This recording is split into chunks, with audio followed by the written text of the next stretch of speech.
మార్చి 19న box office దగ్గర మొదలైన ఉగాది జాతర ఏ మలుపు తీసుకుంటుందో అని అందరూ ఉత్కంఠగా ఎదురుచూశారు.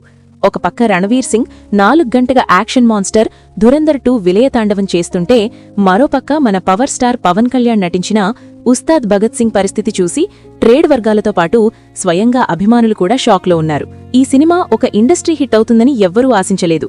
కానీ కనీసం గబ్బర్ సింగ్ మ్యాజిక్ ని రిపీట్ చేసి ఒక డీసెంట్ బ్లాక్ బస్టర్ అవుతుందన్న ఆశ మాత్రం అందరిలోనూ బలంగా ఉండేది. కానీ మొదటి రోజు ఆటలు పడిన తర్వాత బయటకు వచ్చిన రిజల్ట్ చూస్తే ఆ ఆశలన్నీ అడియాసలయ్యాయి. Strictly for Pawan Kalyan fans అంటూ రివ్యూయర్లు తీర్పు ఇవ్వాల్సిన పరిస్థితి ఎందుకొచ్చింది?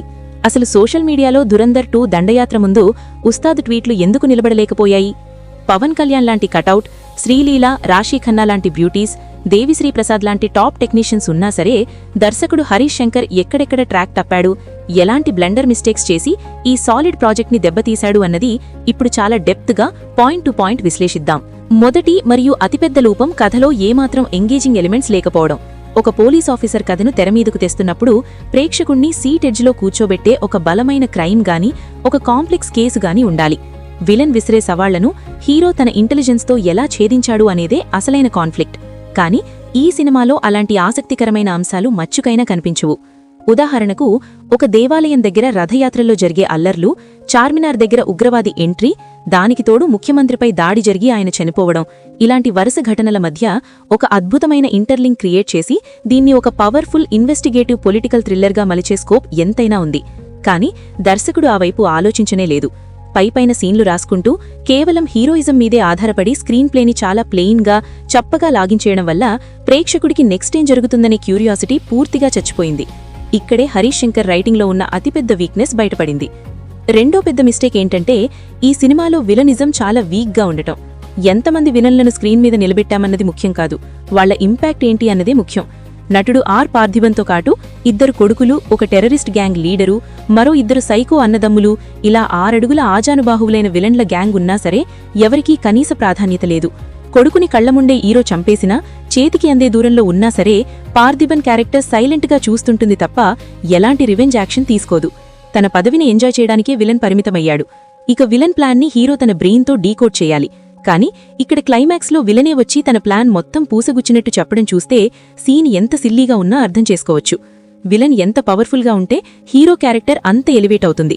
కానీ ఇక్కడ విలన్స్ అందరూ కేవలం ఫైట్స్లో దెబ్బలు తినడానికే ఉన్నట్టు డిజైన్ చేశారు. మూడో పాయింట్, సినిమాలో ప్రేక్షకుల్ని థ్రిల్ చేసే ట్విస్ట్లు, టర్న్స్ మిస్ అవ్వడం. సాధారణంగా కమర్షియల్ సినిమాల్లో ఇంటర్వెల్ బ్యాంక్ దగ్గరో క్లైమాక్స్లోనో కనీసం ఒక్కటైనా మైండ్ బ్లోయింగ్ ట్విస్ట్ ఉంటుంది.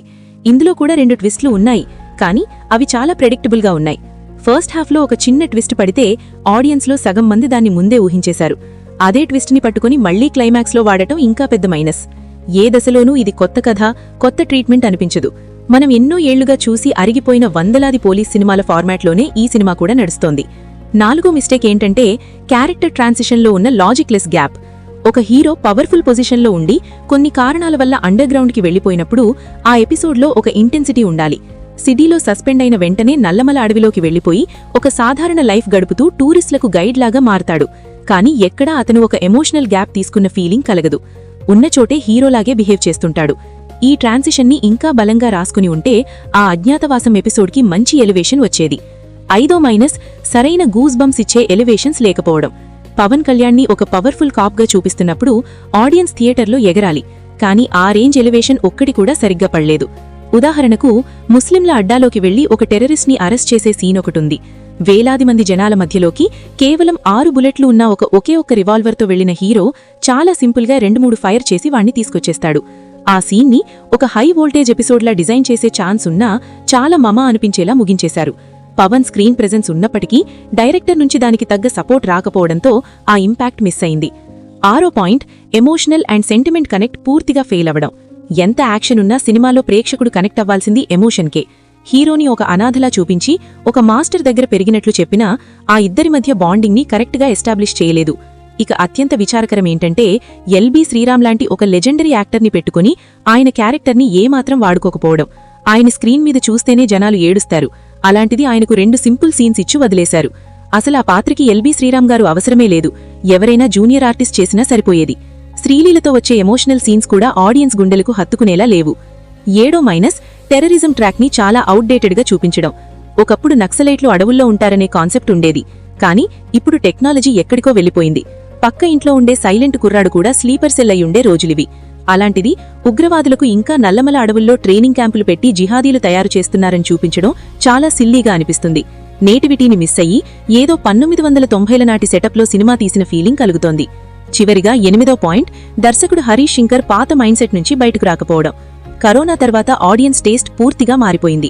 పక్క థియేటర్లో రణవీర్ సింగ్ లాంటి హీరో దురందర్ 2తో మైండ్ బ్లాక్ అయ్యే యాక్షన్ని, రస్టిక్ విజువల్స్ ని చూపిస్తూ వండర్స్ క్రియేట్ చేస్తుంటే, హరీష్ శంకర్ మాత్రం అదే పాత గబ్బర్ సింగ్ గ్యాంగు, 2 హీరోయిన్లు, 4 ఫైట్లు ఉంటే చాలు సినిమా ఆడేస్తుంది అనే మైండ్ సెట్లోనే ఉండిపోయాడు.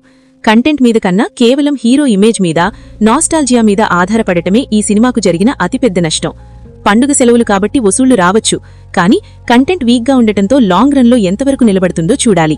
ట్రెండ్కి తగ్గట్టు మారకపోతే ఎంత పెద్ద డైరెక్టర్ అయినా బాక్సాఫీస్ దగ్గర బోల్టా పడక తప్పదు అనటానికి ఈ సినిమా ఒక పెద్ద ఉదాహరణ.